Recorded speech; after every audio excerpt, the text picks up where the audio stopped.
আমি নিজে দাঁড়িয়ে আছি একটা অসহায় মানুষ হিসাবে, এই জন্যই যে পাওয়ারটা এখনো পর্যন্ত পুলিশের হাতে আছে। পুলিশ যদি একবার বলেছে পুলিশকে নিরপেক্ষ হতে বলুন, তাহলে আপনি আমার পিকচারের হিরোগিরিটা দেখতে পাবেন।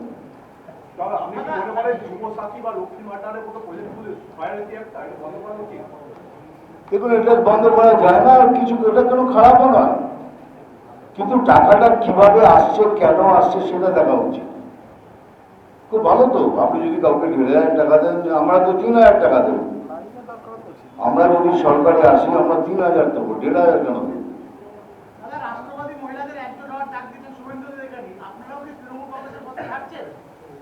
আমরা তৃণমূলের পথে আসছি কেন?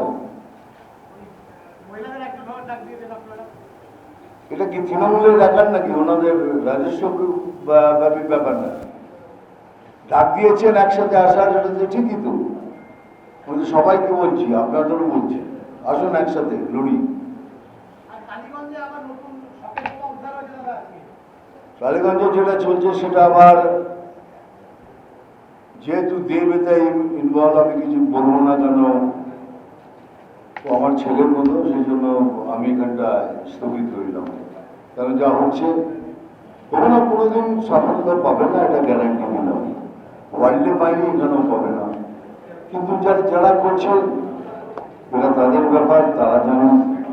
যেখানে মেজরিটি সেখানেই কথা, তার এগেনস্টে তো কিছু বলা যায় না। তবে দেখা যাক কি হয়।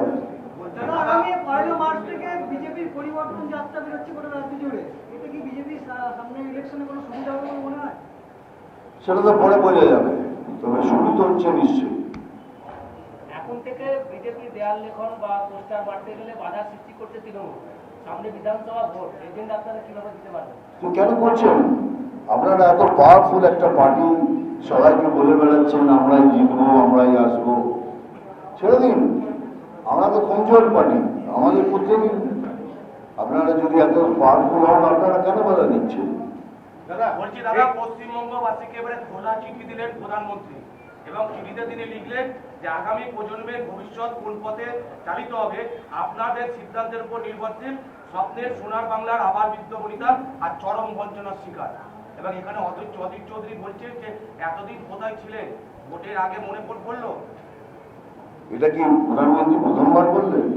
প্রধানমন্ত্রী লিখেছেন, আগেরটা বললাম, তারপর আমি বললাম কি, দেখুন কে কি বলছেন, আমি তাদের কান দেবো না।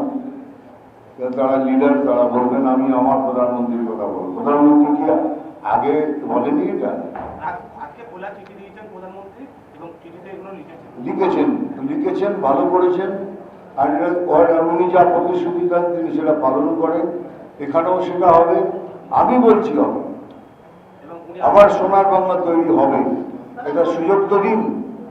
আরো লিখেছেন, আবার বিদ্যবনিতা আর চরম বঞ্চনার শিকার, তাদের যন্ত্রণায় আমার হৃদয় আজও ভারত পাচ্ছে। নিশ্চয়ই হয়। উনি একটা প্রধানমন্ত্রী, ওনার তো উনি সবার প্রধানমন্ত্রী। উনি শুধু বিজেপির প্রধানমন্ত্রী নয়, এটা খুব ভুল ধারণা। উনি বিজেপির হেড, কিন্তু প্রধানমন্ত্রী উনি সবার।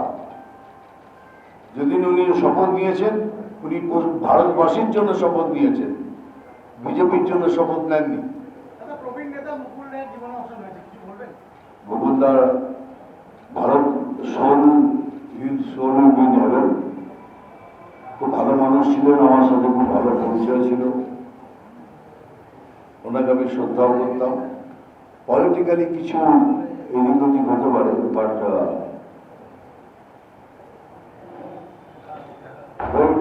Very nice man. প্রথমটা আমি অন্যমনস্ক এটা বলে ফেলেছি, কিন্তু খুব দুঃখিত আমি। দাদা, 21 বিধানসভায় পূর্ব বর্ধমানে 16-0 ছিল, এবার 26 বিধানসভা, পদ্ম কি ফুটবে বলে মনে হয়? খুব ভালো প্রশ্ন করেছে। এবার পদ্ম কোথায় কোথায় ফুটবে তার জন্য অপেক্ষা করবে।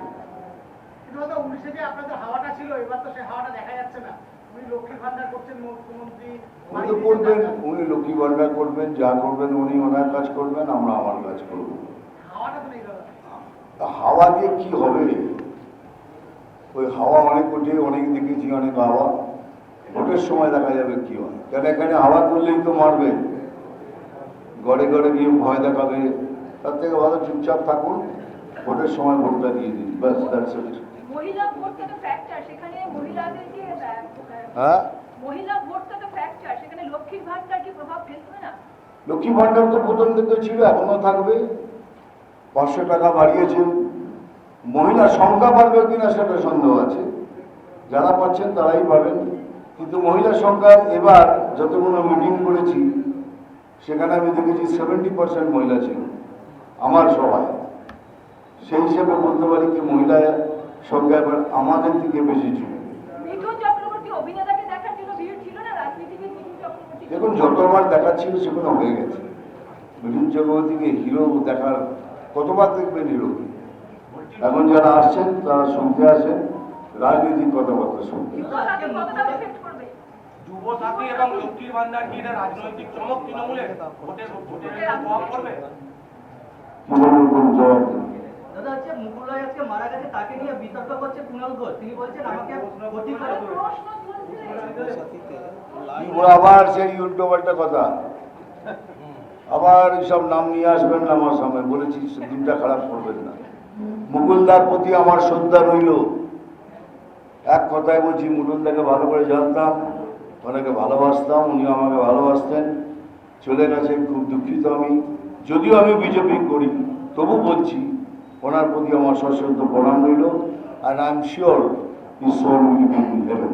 মিঠুনজি, যুব সাথী আর লক্ষ্মীর ভান্ডার এগুলো কতখানি এফেক্ট করবে নির্বাচনে? এটা কি চমক নয় তৃণমূলের?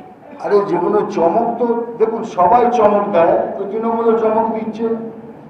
এবার চমকটা যেন বুমেরাং না হয়ে যায় সেটা দেখুন। দেখুন, একটা কথা আমি বলছি মাঝে ইন্টারাপ্ট করে। যুব সাথীতে খুব ভালো যে 1500 টাকা করে যুবকদের দেওয়া হচ্ছে। 1500 টাকায় কিছু হয় না, এটাও ঠিক। তো ডবল ডবল চাকরি হবে মমতা ব্যানার্জি বলেছিলেন। চাকরি দিতে না পারার জন্য 1500 টাকা দিয়ে যুবকদেরকে হতাশ করা হয়েছে। শুধু তাই নয়, শিক্ষিত যুবক যাদের দিনের সারা দিন লাইনে দাঁড় করিয়ে রেখেছে। প্রধানমন্ত্রী অনেক প্রকল্প চালু করেছেন, অনলাইনেই হয়ে যায়। এরকম ভাবে লাইনে দাঁড় করিয়ে মানুষকে সেই লাইনে পুলিশ দিয়ে পেটানো, এটা একটা লজ্জাজনক অধ্যায় করেছে পশ্চিমবঙ্গে যুবসাথী দিক। কিন্তু সিস্টেম মেনটেন করে দিক, লাইনে দাঁড় করানোর যুগ এখন মধ্যযুগীয় বর্বরতার মতো হয়ে গেছে। বলুন, আপনি কি বলবেন বলুন। জনতা তো লাইনে দাঁড়াচ্ছে। একদম বলুন। বাধ্য করেছে। এসআইআর প্রক্রিয়াতে তো আজকে জুডিশিয়াল ম্যাজিস্ট্রেট বা বিচারকদের হ্যাঁ, সেটা আমি বলেছি, জবাব দিয়েছি যে আমরা ওয়েট করবো কি দিচ্ছে। আর যারা দাঁড়াচ্ছে সেটাই সব থেকে বড় প্রমাণ কি আমাদের পশ্চিমবাংলায় কিচ্ছু নেই, না কাজ আছে, না কর্ম আছে, না আমাদের কাছে কোনো কারখানা আছে, না প্রকল্প আছে, কিচ্ছু নেই। এটাই তার সব থেকে বড় প্রমাণ। 1,500 টাকা পাওয়ার জন্য সবাই লাইনে দাঁড়িয়ে গেছে।